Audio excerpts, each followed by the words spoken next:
Akatambi kolaba ku screen yo eddakiika eno mukwano gwange okusookera ddala njagala kujjukiza nti ennaku z'omwezi leero ziri 9 February omwaka 2026 wenkoledde video eno oba wengi recordingide mu studio. Akatambi kolaba ka Bobi Wine Robert Kyagulanyi Ssentamu omukulembeze w'ekibiina ki The National Unity Platform. Akatambi kano mukwano gwange kakedde kwetooloolera mitimbagano. In fact akatambi kano omuntu eyasosoka teka akatadde essaawa zibadde 5 n'ekitundu ekyenkya y'olunaku olwaleero ng'ennaku z'omwezi 9 February. Bobi Wine ng'ali ku kisaawe ky'ennyonyi ekimu era bw'amaliriza okubonga ku muntu gwe ŋŋenda era naye okubanga nkunnyonnyola ku vidiyo eno yennyini atambula ne yeeyongerayo. Ani atambuza akatambi kano era biki byataddeko ebisoose okubanga bireeta abangi ku bunkenke ate abalala ne bafuna akamwenyu wabula ate abalala ne banyiiga ne sekunyiiga yenna. Akatambi kano omukulu akataddeyo gwe mukutu ogwo gwa The Kampala Journal gutera nnyo okureporting emboozi ezikwatagana ku struggle Bobi Wine wamu ne NUP. Ataddeyo n'agamba nti watch the president of Uganda His Excellency Kyagulanyi Ssentamu Robert spotted at the airport guess the country. Kati ataddeyo vidiyo eno ataddeko obubaka obadde bugamba nti raba President wa Uganda Kyagulanyi Ssentamu Robert alabiddwako ku kisaawe. Osuubira abadde mu ggwanga ki? Kati apositinze bino bye bigambo byataddeko. Abantu ne batandika okugamba nti Bobi Wine alabiddwako ku kisaawe ky'ennyonyi ekimu era nti abadde ayosse omusubi ng'eggwanga lya Uganda alivuddemu era nti yeeyongeddeyo. Kati kye tubadde tulina okukola as YouTube channel eyagaliwo kusooka kufuna katambi kano kukekenneenya dakiika ku dakiika okusobola okubuulira ddala Bobi Wine abaddewa bw'abanga abadde era abadde alagawa bw'abanga abadde. Okusookera ddala ekisaawe ky'ennyonyi akatambi kano kwe kyakwatiddwa oba kwe kakwatiddwa oba kwe kwakwatibwa. Ekisaawe kino kimanyiddwa nga Vancouver International Airport nga kisangibwa mu ggwanga ly'Abakyerupe erimanyiddwa nga Canada oba Canada kale katukyogere bwe tutyo. Akatambi kano okusookera ddala njagala okuzzaayo ku katambi akalala akakwatibwa omwaka oguwedde ng'ennaku z'omwezi 1 Augusito omwaka 2025 akokoolaba. Bobi Wine yali ava ku kisaawe kya nnyonyi Entebbe okwolekera Canada. Kano akatambi koolaba eddakiika eno kakwatibwa ng'ennaku z'omwezi 1 August omwaka gwa 2025 gwe twakamalako wabula Bobi Wine yali agenda Canada. Kali akatambi k'enkulaze kabadde ka Bobi Wine ng'alina gw'abongako wabula ng'atuuka ku kisaawe Canada. Kali ke bagamba nti kapya. Kati kambeeko kyenkulaga wano ekiyinza okubeera ekyamangu oba ekyanguwa. Bobi Wine alina omuntu gw'abongako. Tunulira awo entadde ebisaze ebyo ekyo ekya yero. Bobi Wine alina omuntu gw'abongako. Yes, omuntu oyo alina ennyambala gy'ayambadde. Yes, awo wenjagadde focus yeebeere. Ekisaati ekyo bamusobola okubanga mukimanyi. Mu mwaka gwa 2024 King Saha yagenda ku kisaawe Entebbe ne Bobi Wine. King Saha yali ayambadde kisaati kino. Kyolabye wali mu katambi. Kati kankunnyonnyola amazima agaliwo. Akatambi kano si katuufu. akatambi katuufu Bobi Wine yaliko ku Kisaawe awo wabula akatambi si ka leero ng'ennaku z'omwezi 9 February era si kituufu nti Bobi Wine yabadde ku kisaawe ky'Ennyonyi mu Canada. It is not true. According to AGALIWO YouTube channel, obutambi bwe twekennenyezza katambi kakadde.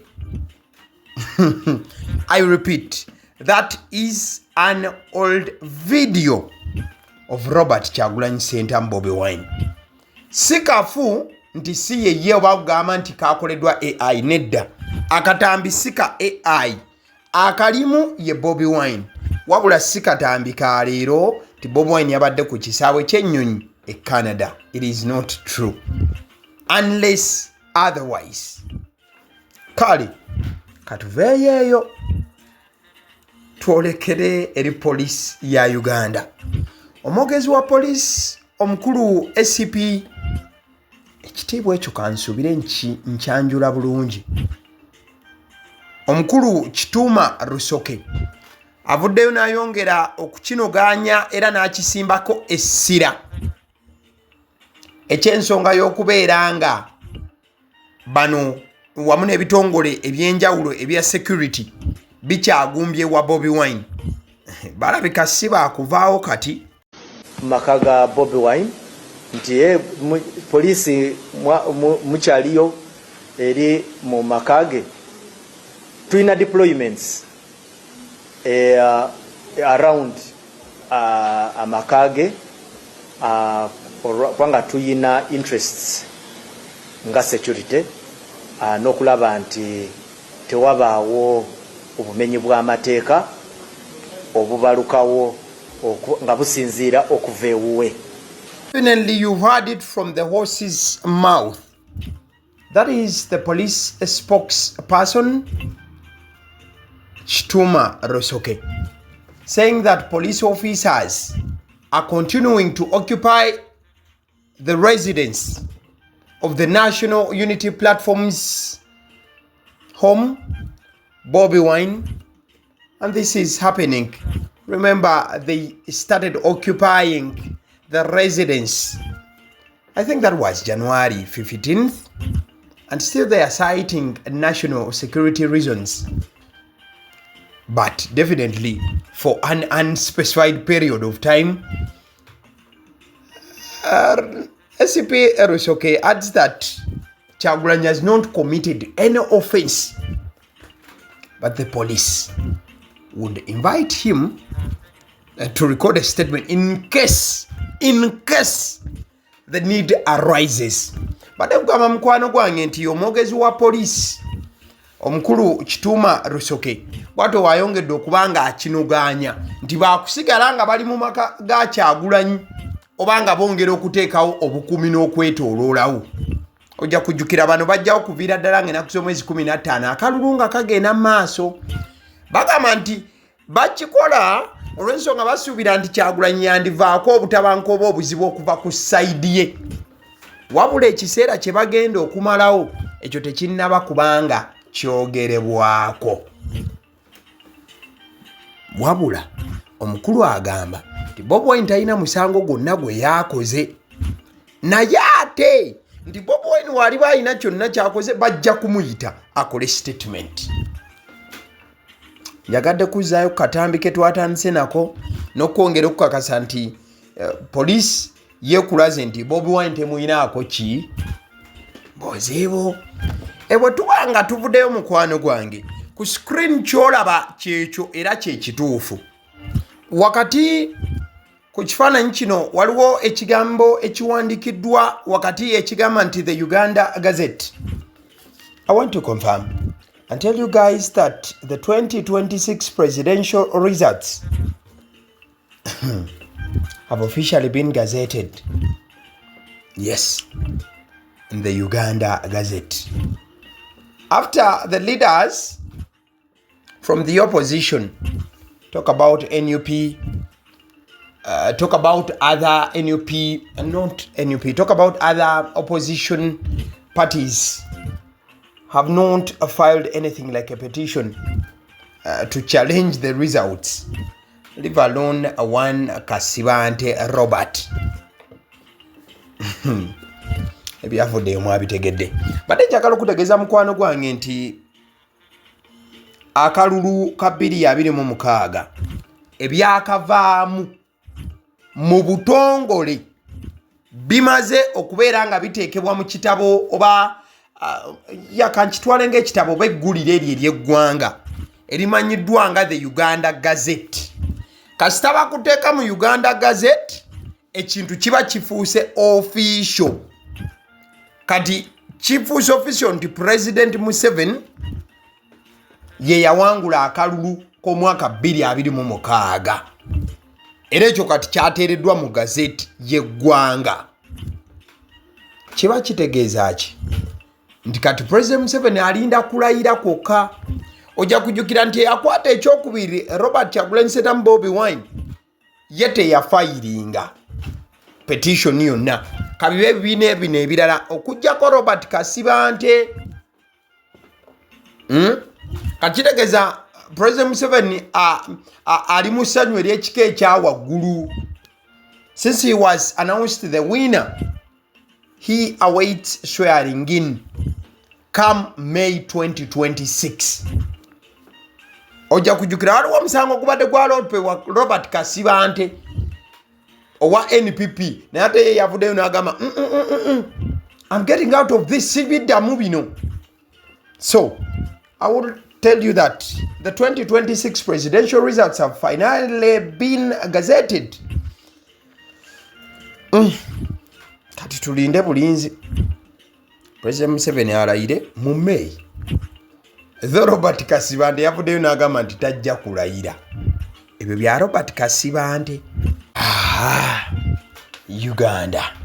Omukulu gwolaba ku screen no ye honorable to be naye alinda kulayira bulayizi. Omukulu George Musisi ono nga ye yawangula honorable Ssemujunganda wali ekira. Bwakyaziddwa ku TV olunaku olwaleero. Ojja kujjukira ono yawangula ku kadi ya NUP. Bwakyaziddwa ku TV olwaleero. Bambuze ekibuuzo ekibadde ng'ekizibuzibu ekyokuddamu. Akizzeemu naye ate abalabi kyandibanga kibadde kizibuzibu bo okutegeera kikyazzeemu. Bamubuuziza singa akaseera kaba katuuse n'ofuna omukisa ogusisinkana President Museveni nga yakuyisa okujja omusisinkane osobola okugaana. And the same result. If President Museveni invited you for a meeting, would you resist? I would ask as who? As MP for Kira municipality. Yes, MP for Kira municipality. One of the lawyers, one of the counsel for the National Interplatform. I don't think it should be about an individual, and that's the point I'm making. Would you resist? As NUP? No. If we invited... Musisi. Yes. If Museveni invited you to a meeting. A social meeting or a political meeting? Because if it's this was political. No, I wouldn't go for a reason of saying that if we are talking about politics, if we are talking about issues, it's beyond me, it's beyond Musisi. It's about, that's the point I'm making, that the moment you personalize, many of the people, and there's always been a trend that many of the people, when they reach Mr. Museveni, however good intentioned their reasons may be, you will find that the demands are then personalized, individualized, and trivialized. So you'll find that people come out with personal appointments instead of the bigger picture. That's why it's always important to structure, to institutionalize the dialogue, such that it's not about individual. Mbibanyonyola ntya mikwano gyange. Honorable George. Engeri gye yatakuseemu ensonga nange zinsobedde. Bambuuza nti President Museveni n'akuyita mu meeting osobola okugaana. Then n'abuuza nti anti kati mbeera ngenda kubuuza ampita ngaani, ampita ku ki? Then ne badamu ne bamubuuza would you resist oba n'agaana? N'abuuza kati abampita just ku meeting yakwogerezeganyaamu ng'abantu mu mbeera ki? Nasooka gamba nti kale embeera sandigenze naye ate wekiba nga kiri ku byabufuzi. N'agamba nti kati obuzibu abantu abagende wa President Museveni obuzibu bwe balina bwe batuukayo ate ensonga bo bazifuula zaabwe kinoomu. Kati n'agamba nti kirungi okusisinkana, it is important to structure. N'agamba kale kyonna osobola okuba nga okitunuulira naye kale kyandibadde kikulu ensisinkano zino ne zitateekebwa ku ndaba ya muntu wa bulijjo, naye just kale ng'omuntu muba mulina okusisinkana mu mbeera nga ebitongole biweereddwa amaanyi ebyenjawulo nga tebasisinkana just ku ngeri ya muntu kusisinkana kale ng'omuntu nti ku muntu kutuuka kwogera ku nsonga za buntu nga muntu n'omuntu. Bwe kityo bwe kyabadde. Kansoga nkulage ku sipiika w'eggwanga ayina engeri gy'atuuse olunaku olwaleero muganda wange mu paliamenti etudde leero emmotoka bulijjo gyajjiramu si gyajjiddemu. Ayina obumotoka bwe obw'enjawulo bulabika bulungi nnyo bubeera wansi buliko triple A. Leero balina emmotoka gye bamuleeteddemu naye muganda wange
beera sipiika mwajjidde olunaku olwaleero asibanyi ne bamegera ne bagaana esegeze emmotoka kati tuyinza ova kuziri ayina mmotoka bwobulabi n'engeri gye bulabika bulungi bwadde atambula naye leero si mwajjidde.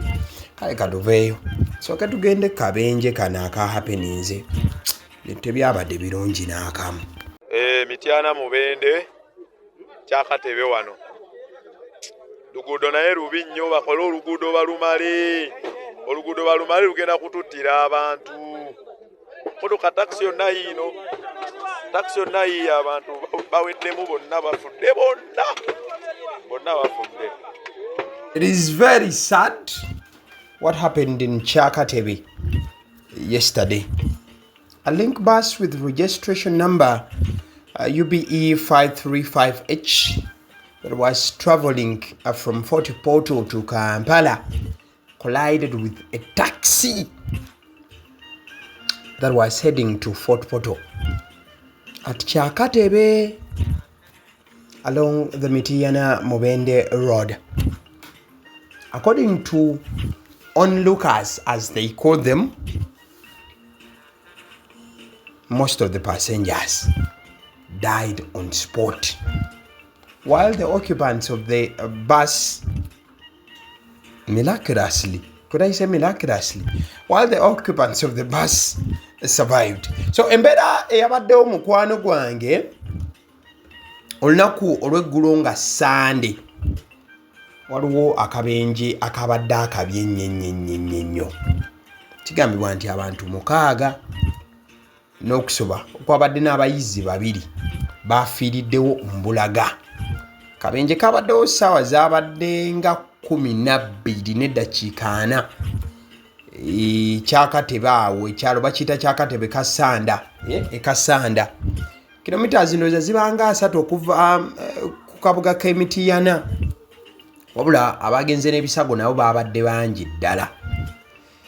So accident eno yabadde wakati wa taxi ne kibasi kya link. Taxi namba ya taxi yabadde UBQ 154K.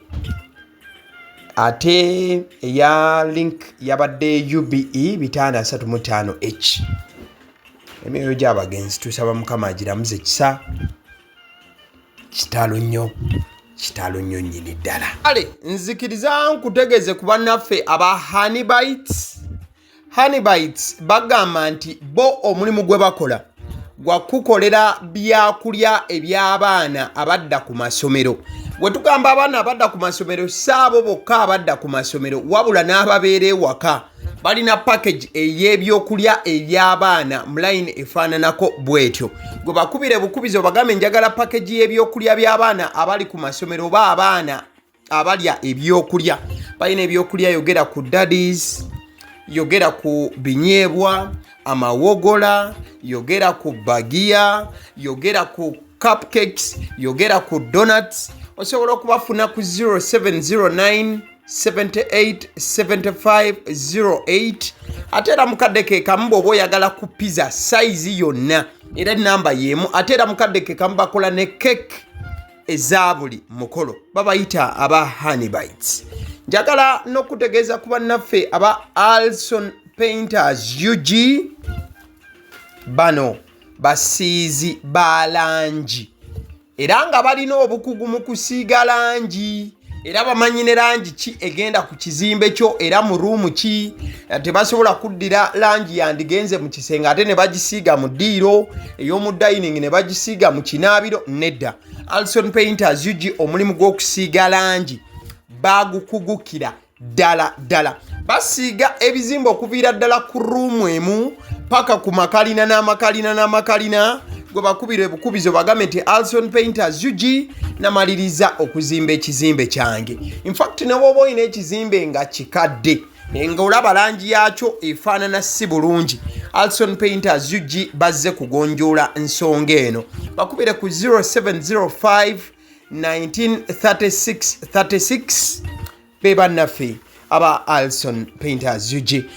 Aba Sedi Omusunsuzi ly'erinnya eryange yenze aba Sedi Omusunsuzi, yenze atuula emabega w'omuzindaalo buli lunaku era ly'eddoboozi ly'owuliriza ku mukutu guno. Aba Sedi Omusunsuzi ly'eddoboozi eryo era ng'omukutu kwoli gwe guno ogwagaliwo. Nagamba nti information yonna gy'olaba ku channel eno tetugattamu kintu kyonna ate tewali kye tutoolamu. Information nga bw'eba eyingiddewo ffe bwe tugikwata ne tugikuwa. Kati gwe omulabi n'osalawo ki eky'okukozesa information eyo. Kati ky'ogenda okukola mukwano gwange bw'oba omaliriza okulaba vidiyo eno, likinga, commentinga ki ky'olowooza, mukadde ke kamu subscribinga bw'oba nga omukutu guno oli mupya. Ate era mukadde ke kamu sharingira mikwano gyo girabe vidiyo eno ate ne videos endala ku mukutu guno. Agaliwo YouTube channel, mwebale kutulaba.